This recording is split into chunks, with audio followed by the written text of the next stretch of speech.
welcome once again to my channel. In the topic of small signal modeling and analysis of bipolar junction transistor, in this video we are going to study about the BJT models. So there are basically two types of BJT models जो हमें जरूर से जरूर पढ़ना चाहिए and they are very simple. So the first one is hybrid pi model, or we can simply say the pi model, and the second one is T model. तो जो models की नेमिंग की गई है, this is according to their structure. जो हम small signal parameters को connect करके एक स्ट्रक्चर फॉर्म होगा, उसके बेसिस पे इनकी नेमिंग की गई है. लाइक इन पाई मॉडल जो स्ट्रक्चर है वो ऑलमोस्ट ऐसा सा बनेगा, एक पाई शेप में बनेगा. एंड टी मॉडल में टी स्ट्रक्चर बनेगा, दिस इज लाइक दिस. तो ऐसा जैसे लेटा हुआ टी है, इसलिए इनको पाई मॉडल और इसको टी मॉडल कहते हैं. So let's begin the modelling of bipolar junction transistor with its pi model. Before getting into the pi model, आप जल्दी से रिकॉल करके बताइए कि इससे पहले जो वीडियोस हमने देखी उसमें जो पाई नेमिंग है वो किसके साथ आया था. ऐसा क्या था? रेजिस्टेंस था, करंट था, वोल्टेज था, क्या आपने स्टडी किया था? Yes, that is the R pi resistance. ठीक है, और आर पाई रेजिस्टेंस क्या था? आर पाई रेजिस्टेंस जल्दी से बताइए. Looking into the base resistance था या फिर looking into the emitter input resistance था? कौन सा इनपुट रेजिस्टेंस था? Looking into the base. It means कि वो इनपुट रेजिस्टेंस है, स्मॉल सिग्नल रेजिस्टेंस है, जिसको हम बेस के थ्रू ऑब्जर्व करेंगे. दो तरीके से हमारा इनपुट लिया जा सकता है, या तो बेस के थ्रू या फिर एमिटर के थ्रू. तो जब हम कॉमन एमिटर कॉन्फ़िगरेशन किया था, वहां पर हमने देखा कि जब हम बेस के थ्रू हम रेजिस्टेंस को फाइंड आउट कर रहे हैं, स्मॉल सिग्नल इनपुट रेजिस्टेंस को, तो उसको नेमिंग करते हैं आर पाई से. सो पाई मॉडलिंग की भी शुरुआत हम करते हैं आर पाई से. सो आर पाई हमें पता है कि इनपुट साइड में आना है. ठीक है, तो चलिए आर पाई को ड्रॉ करते हैं. तो ये मेरा आर पाई रेजिस्टेंस हो गया. ओके, सो जो इनपुट रेजिस्टेंस हमारा आर पाई था और इनपुट वोल्टेज क्या थी? Input signal. देखिए, स्मॉल सिग्नल एनालिसिस कर रहे हैं, इसका मतलब जितनी भी डीसी सप्लाईज हैं, डीसी वोल्टेजेस हैं, उनको हटा दीजिए, उनको रिमूव कर दीजिए. इतना आपने नेटवर्क थ्योरम्स और पढ़ते वक्त भी आपने किया होगा कि जब हम किस तरीके से हमें कैलकुलेट करनी होती है जब हम स्मॉल सिग्नल मॉडलिंग कर रहे हैं. ओके, तो आर पाई के क्रॉस इनपुट सिग्नल कितना होगा, उसको हम कैसे डिनोट करते थे? वो इनपुट सिग्नल होता था आपका VBE. ठीक है, जो भी आपका नोटेशंस है उनको बहुत ध्यान से लिखना है. जब हम स्मॉल सिग्नल लिख रहे हैं तो हमारी वोल्टेज भी स्मॉल में होगी, उसके सफिक्सेस भी स्मॉल होंगे. सो जो इनपुट वोल्टेज था that is across the base and emitter, that's why I have written VBE. ये एक स्मॉल सिग्नल इनपुट वोल्टेज है और ये input voltage across the R pi resistance था. अच्छा, आर पाई रेजिस्टेंस के अक्रॉस हमें वोल्टेज मिल गया, तो इसकी वजह से कोई करंट फ्लो कर रही होगी. और ये कौन सा रेजिस्टेंस है? लुकिंग इनटू द बेस, यानी कि वो करंट कौन सी होगी? वो स्मॉल सिग्नल बेस करंट होगी. तो हम यहाँ पे डिनोट कर सकते हैं, ये हमारा इनपुट टर्मिनल है, दैट इज बी. तो यहाँ पे जो करंट हमारी फ्लो कर रही होगी वो स्मॉल सिग्नल बेस करंट होगी, IB. तो ये इनपुट साइड आपका ड्रॉ हो गया. Okay, fine. अब पाई मॉडलिंग में दूसरा बचता है इनपुट साइड हो गया. अरे भाई, जब हम बीजेटी डिजाइन कर रहे हैं, मॉडलिंग कर रहे हैं, इनपुट साइड कर लिया, अब बचा क्या? Output side. ठीक है, आउटपुट साइड के लिए क्या करना होगा? आउटपुट साइड में आपकी क्या, कौन सी करंट थी, कितना वोल्टेज था, उसको रिकॉल करें.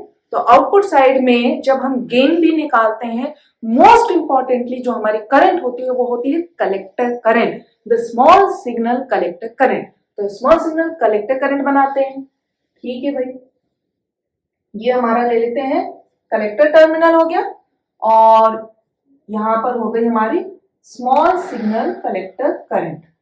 ठीक है, I और C दोनों ही स्मॉल लेटर्स हैं. ओके, अब बेस टर्मिनल है, कलेक्टर टर्मिनल है, क्या इनके बीच में कोई कनेक्शन था? कोई कनेक्शन था? नहीं. वो देखिए, वो एक सिंपल आपका क्या बोलते हैं, सिंबल होता है.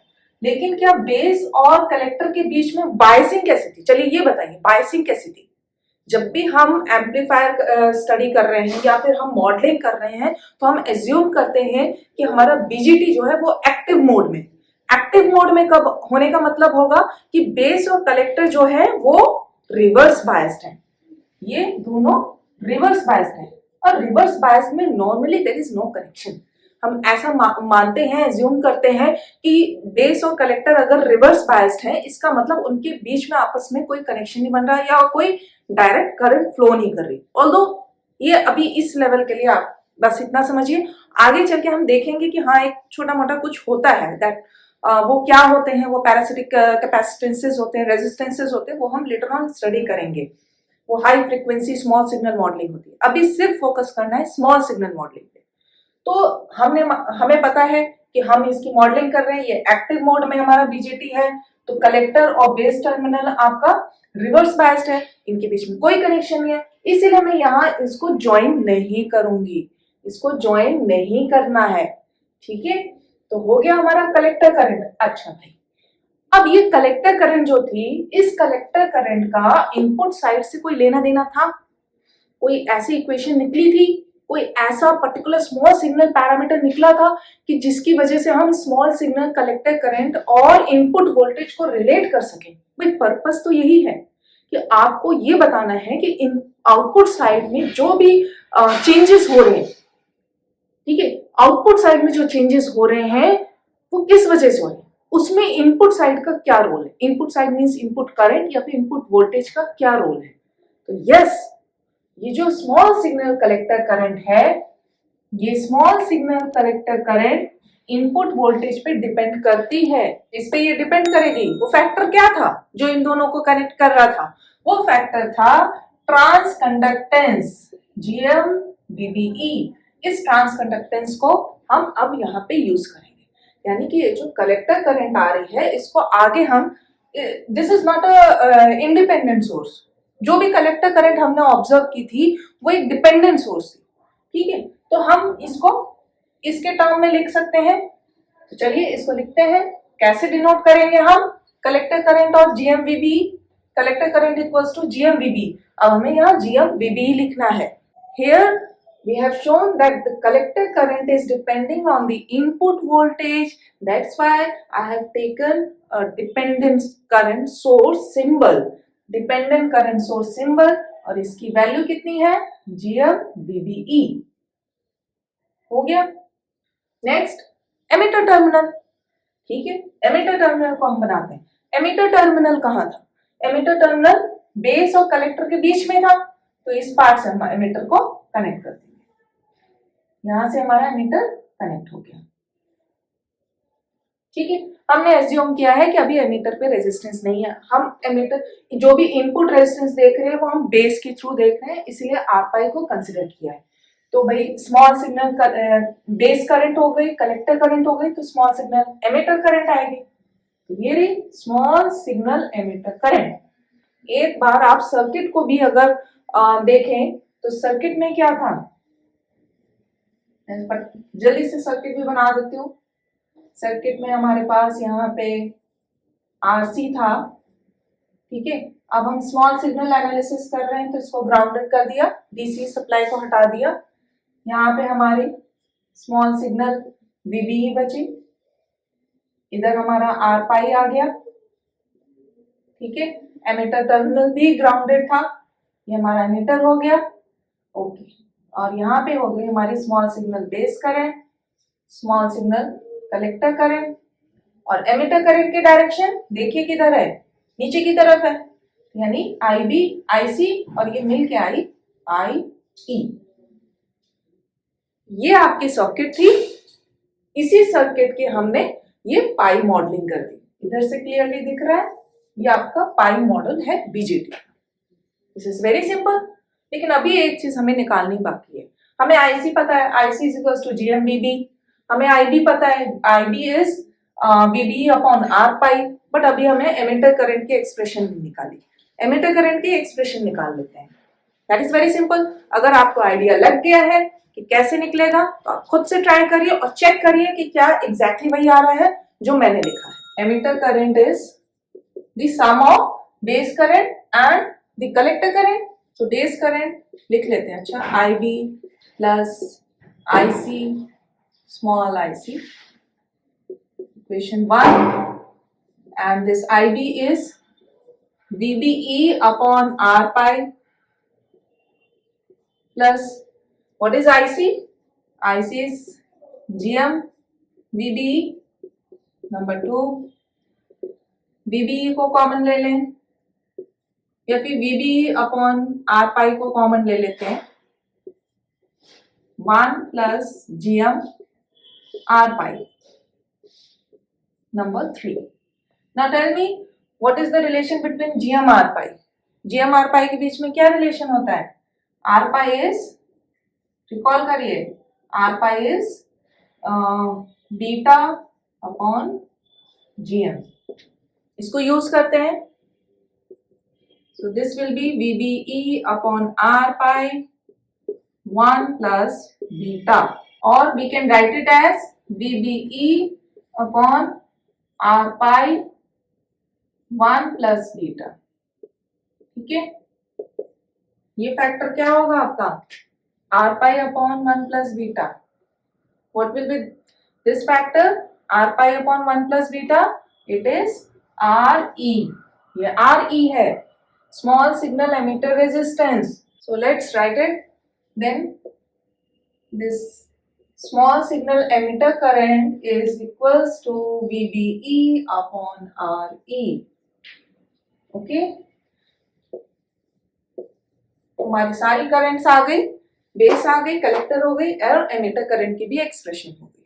ये तो वेल नोन एक्सप्रेशन है, इसका नहीं है, लेकिन इसको आप यूज कर सकते हो टू फाइंडिंग एमिटर करंट। अच्छा, पाई मॉडल को एक बार फिर से देखिए। इस पाई मॉडल में आपको क्या दिख रहा है? ये कौन सा आपका बीजेटी बन रहा है? कौन सी कॉन्फ़िगरेशन का आपका एम्पलीफायर बनेगा?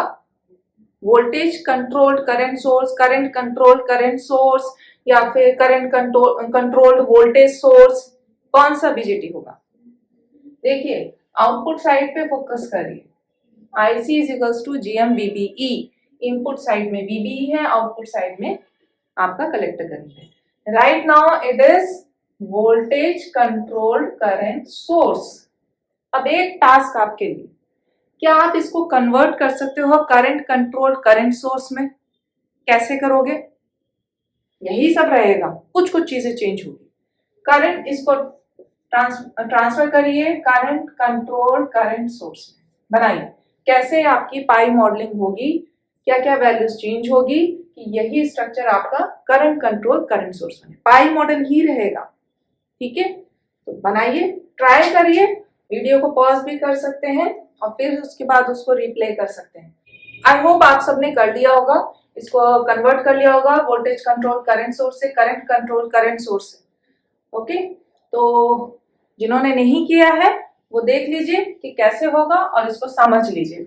होना बहुत सिंपल, बहुत छोटा चेंज होना है and it is very simple, कुछ भी ज्यादा कॉम्प्लिकेटेड नहीं है। तो हमें करंट कंट्रोल करंट सोर्स बनाना है भाई। इधर वोल्टेज कंट्रोल, वोल्टेज कौन सा वोल्टेज कंट्रोल कर रहा है? आउटपुट साइड को VB कंट्रोल कर रहा है ना, तो VB को हटा दो। VB को हटा करके करंट के फॉर्म में हमें लिखना है, तो VB कैसे हटेगा? GM VBE। ध्यान से देखिए, VB क्या है? IB इंटू R पाई, लिख दीजिए GM IB R पाई, फाइन। तो GM और R पाई को साथ में कर लीजिए, that is IB and what is GM R पाई? अभी बताया था आपको, it is beta times of IB। So we can write GM VBE is equals to beta IB. So if we replace this GM VBE with beta IB, तो ये आपका बन जाएगा करंट कंट्रोल करंट सोर्स। अब ये voltage control current source, simple उसी जगह पे बीटा IB लिख दीजिए, तो करंट कंट्रोल करंट सोर्स। या फिर आपके MCQs में ऐसे क्वेश्चन आ सकते हैं या एग्जाम में भी आ सकते हैं सॉल्व करने के लिए, तो बहुत इजी है इनको कन्वर्ट करना। ओके, चलिए फटाफट अब हम देखते हैं टी मॉडल क्या है। पाई मॉडल अच्छे से समझ में आ गया, तो टी मॉडल तो एकदम हलवा है। तो स्टार्ट करते हैं T model. Okay, so basic difference जो पाई मॉडल और टी मॉडल का है वो सिर्फ स्मॉल सिग्नल रेजिस्टेंसेस का है। एक पाई मॉडल में हम आर पाई रेजिस्टेंस को प्रेफरेंस देंगे और वही हमारा जब आर ई रेजिस्टेंस को यानी एमिटर के स्मॉल सिग्नल रेजिस्टेंस को हम प्रेफरेंस देंगे तो हम टी मॉडल बना देंगे। ठीक है, तो चलिए यहीं से स्टार्ट करते हैं कि एमिटर के जो स्मॉल सिग्नल रेजिस्टेंस है उसको पहले ड्रॉ करते हैं और उसके करस्पॉन्डिंग हम देखते हैं कि बेस और कलेक्टर पे क्या होगा। सो स्टार्ट करना है हमें एमिटर साइड से। सो एमिटर साइड हम मान लेते हैं ये रहा हमारा आर ई। ठीक है, करंट की डायरेक्शंस वही रहेंगी, कोई चेंज नहीं होगा। Small signal emitter current, emitter terminal और बेस टर्मिनल जो है वो फॉरवर्ड बायस है और इनके बीच में ही इनपुट वोल्टेज अप्लाई किया गया है। सो बेस टर्मिनल को ड्रॉ कर लेते हैं। This is our base terminal. यहां पर हमारा इनपुट वोल्टेज है VBE। बेस टर्मिनल में जो करंट फ्लो कर रही है that is small signal base current. ठीक है, तो बेस और एमिटर टर्मिनल हो गया। अब बचा क्या? अब बचा सिर्फ कलेक्टर टर्मिनल। कलेक्टर टर्मिनल में क्या होगा? अब भाई देखो, आपने इधर आपने बनाया है R E resistance, emitter terminal से स्टडी स्टार्ट हो रही है, तो एमिटर करंट या फिर एमिटर रेजिस्टेंस जो भी है इनको फोकस करते हुए हमें कलेक्टर करंट को लिखना है। ठीक है, तो कुछ याद आ रहा है कलेक्टर करंट और एमिटर करंट के बीच में क्या रिलेशन होता है, कौन सा फैक्टर यूज होता है? अभी हमने बीटा फैक्टर यूज किया जब हम पाई मॉडलिंग कर रहे थे। अब भाई एमिटर रेजिस्टेंस आ गया, एमिटर टर्मिनल की स्टडी हो रही है पहले, तो अल्फा फैक्टर आएगा। ठीक है, अल्फा फैक्टर को यूज करके हम कलेक्टर टर्मिनल और उसकी करंट को ड्रॉ करेंगे। वंस अगेन हमें डिपेंडेंट करंट सोर्स लेनी होगी। डिपेंडेंट क्योंकि ये जो कलेक्टर करंट है इसका ये डिपेंड कर रही है कि एमिटर पे रेजिस्टेंस कितना है, कलेक्टर एमिटर पे करंट कितना है और उसके अक्रॉस इनपुट वोल्टेज कितना है, तो ये डिपेंड कर रही है ना, इसीलिए हमने इसको डिपेंडेंट करंट सोर्स लिया। अच्छा, डायरेक्शन, डायरेक्शन भी ऐसी रहेगा। ठीक है, डायरेक्शन करंट की कोई चेंज नहीं होने वाली और इस डिपेंडेंट करंट सोर्स की वैल्यू क्या होगी? Alpha times of I E. ठीक है, so this is our collector terminal, alpha I E हो गया। सिंपल, ये हो गया आपका टी मॉडल। ठीक है, टी मॉडल हमारा होगा जब हमें एमिटर पे रेजिस्टेंस गिवन हो, small signal emitter resistance given होगा तो आप टी मॉडल को बना लीजिए। It is very simple. अच्छा, अब ये कौन सा कॉन्फ़िगरेशन का बीजेटी हो गया? Current controlled current source. Configuration क्या हुआ? Current control current source, current control कर रही है ना। ऐसे ही हमने पाई मॉडलिंग में भी देखा था जब बीटा आई बी आ गया था, यहाँ पे अल्फा आई ई आ गया। ओके, नेक्स्ट टास्क में आप ये करिए कि इसको कन्वर्ट करके दिखाइए वोल्टेज कंट्रोल्ड करंट सोर्स में। करिए, इसको कन्वर्ट करिए करंट कंट्रोल करंट सोर्स को वोल्टेज कंट्रोल करंट सोर्स में। बहुत सिंपल है, बहुत ही सिंपल है। तो जैसी वहां टेक्निक लगाई थी उसका अपोजिट यहाँ पर लगा दीजिए कि हमें आई ई से भाई कौन सी वोल्टेज पे डिपेंड करेगा? कलेक्टर करंट कौन सी वोल्टेज पे डिपेंड करेगा? इनपुट वोल्टेज पे। अब तो मैंने बहुत हिंट दे दिया, इसको करिए, वीडियो को पॉज करिए और ट्राई करिए, बनाइए स्ट्रक्चर। चलिए, हो गया ट्राई, तो फिर से हम इसको लगाते हैं कि अल्फा आई ई है, इसको हम वोल्टेज कंट्रोल करंट सोर्स कैसे कर सकते हैं। ओके, सो इनपुट साइड में हमारा VB है, हम इसको अगर हम लिखें like alpha I E, VB के टर्म्स में लिखना है एंड RE के टर्म्स में लिखना है, तो हम लिख सकते हैं alpha into VBE upon RE। ठीक है, VBE को साइड ले लीजिए, अल्फा अपॉन RE। ठीक है, सो जब हमने एमिटर रेजिस्टेंस फाइंड आउट किया था उस टाइम पे एक रिलेशन आपको बताया था GM के साथ में। वो रिलेशनशिप क्या थी? RE is equals to alpha upon GM। और यहाँ पे एक बात और बोली थी कि alpha almost equals to 1, in that case RE is nearly equals to 1 upon GM। ये बहुत ही यूजफुल रिलेशनशिप है, जब हमें प्रॉब्लम सॉल्व करनी होगी तब ये यूज होता है, ठीक है। बस ये है कि ये कंडीशन दी रहा है कि अल्फा हमारा 1 है, तो इसी को यूज करते हैं। It means R E G M is equals to alpha, और we can write it G M is equals to alpha upon R E. Simple, G M V B E, कुछ नहीं करना है, अल्फा आई की जगह G M V B E place कर देना। So we can write it as this alpha I E GM VBE. अगर यहाँ पे जीएम वीबीई लिख देंगे तो ये वोल्टेज कंट्रोल करंट सोर्स बन जाएगा। ओके, अब एक लास्ट टास्क बचा है। इस केस में जब हम डी मॉडलिंग कर रहे हैं, we know that I, what is I, ठीक है, वीबी अपॉन आर ई। हमें आईसी पता है, अल्फा आई, लेकिन क्या आई बी पता है? जैसे वहां पर आपने आई कैलकुलेट किया था पाई मॉडलिंग में, फटाफट यहाँ पे बेस करंट को फाइंड आउट करिए। बेस करंट क्या होगा, फाइंड आउट करिए। Let's do it. Base current is equals to IE minus IC, ठीक है। टोटल करंट आपकी एमिटर करंट है, तो उसमें से IC करंट को माइनस कर दीजिए, बेस करंट आ जाएगा। What is IE? IE is VBE upon RE minus GM VBE, collector current हो गया, माइनस जीएम वीबीई, ठीक है। अब वीबीई अपॉन आर ई कॉमन ले लेते हैं, 1 माइनस जीएम आर ई। अच्छा, जीएम आर ई अभी हमने देखा था, GM R E is what, alpha, so we can write it as VBE upon R E 1 minus alpha. Alpha को बीटा के टर्म्स में लिख सकते हैं, बीबीई आर ई। कुछ बच्चे इसको यहाँ पे 1 करके 0 कर देंगे, 1 नहीं करना है इसको बीटा के टर्म्स में लिखना है, ठीक है, क्योंकि आईबी की बात हो रही है। बेस करंट और कलेक्टर करंट को कैसे करके रिलेट करेंगे, बीटा से, तो उसको यूज करिए, 1 minus beta upon 1 plus beta, इस रिलेशन को यूज करिए। अल्फा की वैल्यू पुट कर दी, 1 प्लस बीटा एंड ये खत्म, बीबी आर ई, ठीक है। 1 प्लस बीटा ऊपर गया, minus of beta, beta beta cancel, 1 upon 1 plus beta, so this is 1 plus beta and R E into 1 plus beta is क्या होगा, BBE upon R I, and this is our base current, ठीक है। पहले भी आप इसको derive कर चुके हो। I hope after watching this video pi and T models will be clear to you. समझ में आ गया होगा। अगर कोई भी कंफ्यूजन है तो वीडियो को फिर से देखिए और जो भी टास्क दिए गए थे उनको खुद से ट्राई करने की कोशिश करिए। We have not done anything extraordinary. जो भी हमने स्मॉल सिग्नल पैरामीटर्स में डिराइव करने में रिलेशंस यूज किए थे, उन्हीं रिलेशंस को अगेन रीयूज करके हमने स्ट्रक्चर फॉर्म कर दिया पाई एंड टी का।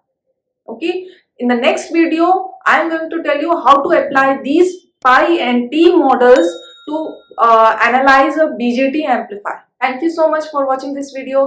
Have a nice day.